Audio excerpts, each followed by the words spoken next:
মানুষের ভালোবাসায় সিক্ত ছিলেন আনিসুল হক। আগামীতেও তিনি বেঁচে থাকবেন তার কর্মে। বৃহস্পতিবার এফবিসিসিআই কার্যালয়ে অনুষ্ঠিত প্রয়াত মেয়র আনিসুল হকের স্মরণ সভায় এসব কথা বলেছেন ব্যবসায়ী নেতা এবং তার পরিবারের সদস্যরা। সভায় ব্যবসায়ী নেতারা আনিসুল হককে নিয়ে নানা স্মৃতিচারণ করেন। এই সময় এফবিসিসিআইয়ের সাবেক সভাপতি AK আজাদ বলেছেন, আনিসুল হক ঢাকাকে অন্য উচ্চতায় নিয়ে গেছেন।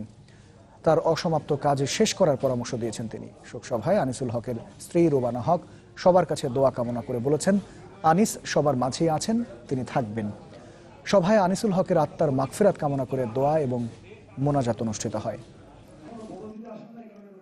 তার চিন্তা চেতনা এবং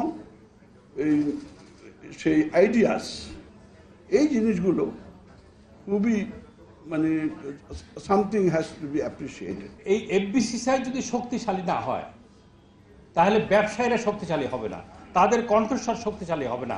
অতএব এফবিসিসিআইকে একটা আলাদা মাত্রায় উনি চিন্তা করতেন। তার মেরুদণ্ড হচ্ছে 64টা জেলা চেম্বার আর অ্যাসোসিয়েশনগুলো।